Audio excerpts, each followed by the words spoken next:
Apa yang Alkitab katakan tentang masa depan dunia kita?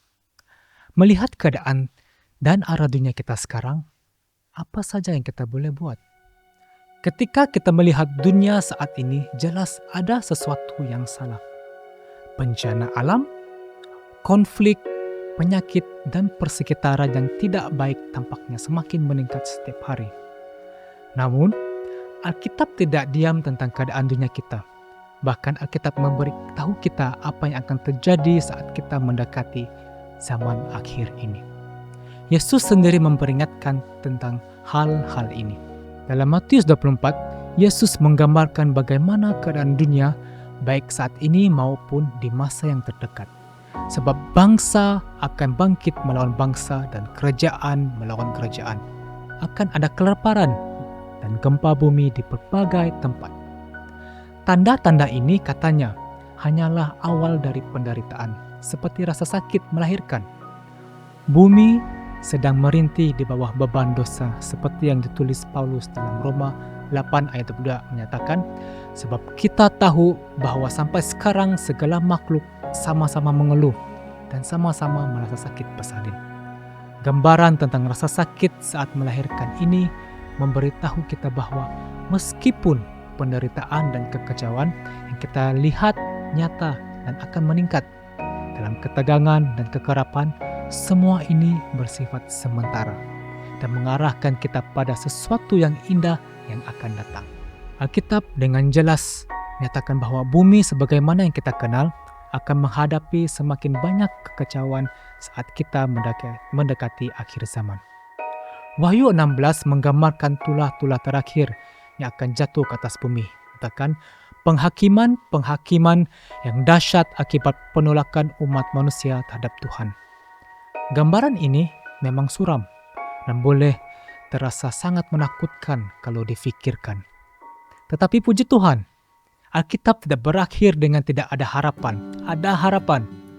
Masa depan dunia kita mungkin tampak suram, tetapi Tuhan telah menjanjikan sesuatu yang jauh lebih besar. Di tengah segala kekecewaan dan penderitaan, Alkitab menunjukkan kita pada masa depan yang mulia. Masa depan yang di mana segala sesuatu akan diperbaharui. Dalam Wahyu 21 ayat 1, Rasul Yohanes membagikan sebuah visi tentang harapan ini. Aku melihat langit yang baru dan bumi yang baru, sebab langit yang pertama dan bumi yang pertama telah berlalu, dan laut pun tidak ada lagi. Ini bukan sekadar janji. Ini adalah kenyataan besar bagi mereka yang percaya kepada Tuhan. Dunia yang lama telah tercemar oleh dosa akan digantikan dengan ciptaan yang baru, yang bebas dari segala penyakit, penderitaan, dan kematian. Yohanes melanjutkan dalam Wahyu 21 ayat 4 menyatakan, dan ia akan menghapuskan segala air mata dari mata mereka dan maut tidak akan ada lagi. Tidak akan ada lagi perkabungan atau ratap tangis atau duka cita sebab segala sesuatu yang lama itu telah berlalu. Bayangkan dunia di mana tidak ada lagi kesedihan, tidak ada lagi kehilangan, hanya damai dan sukacita di hadirat Tuhan. Inilah masa depan yang menantikan mereka yang berpegang pada janji-janji Tuhan. Tapi bagaimana dengan sekarang? Apa yang seharusnya kita lakukan saat kita hidup di dunia yang semakin menuju pengakhiran ini? Alkitab memberi kita panduan yang jelas tentang bagaimana kita harus hidup di masa-masa ini. Pertama, kita dipanggil untuk hidup dengan harapan, dengan iman, bahkan di tengah kekecewaan. Dalam Ibrani 11 ayat 10 berbicara tentang Abraham yang menanti-nantikan kota yang mempunyai dasar yang direncanakan dan dibangun oleh Tuhan. Seperti Abraham, kita juga harus menjaga pandangan kita tertuju pada janji tentang bumi yang baru. Membiarkan harapan itu membentuk cara kita hidup pada hari ini. Namun, harapan bukanlah sesuatu yang pasif. Pertama, kita harus memastikan bahwa kita secara pribadi siap dan benar di hadapan Tuhan. Yakobus 4 ayat 8 mengingatkan kita, mendekatlah kepada Allah dan Ia akan mendekat kepadamu. Bersihkan tanganmu dan sucikan hatimu.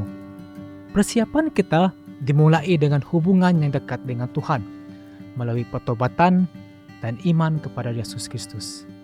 Yesus datang ke dunia ini hidup tanpa dosa dan mati di kayu salib untuk menawarkan kita pengampunan dan hidup yang kekal.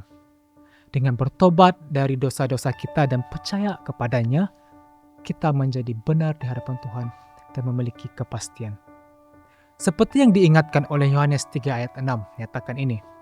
Karena begitu besar kasih Allah akan dunia ini sehingga ia mengaruniakan anaknya yang tunggal, supaya setiap orang yang percaya kepadanya tidak akan binasa, melainkan boleh hidup yang kekal.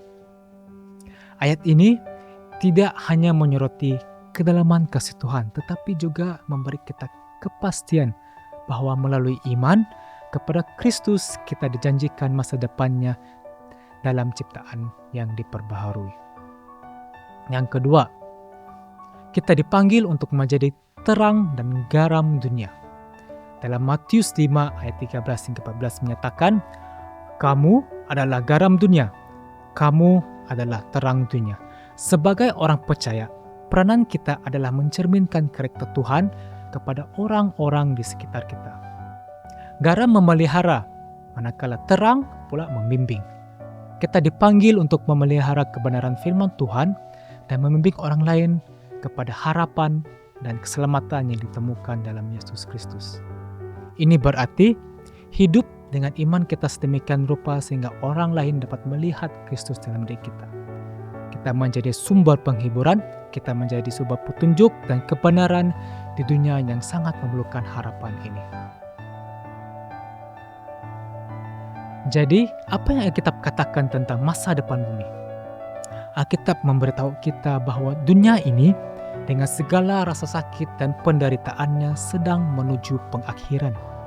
Tetapi Alkitab juga memberitahu kita tentang bumi yang baru dan ciptaan Tuhan, tempat di mana kebenaran tinggal, di mana tidak ada lagi kematian atau kesakitan.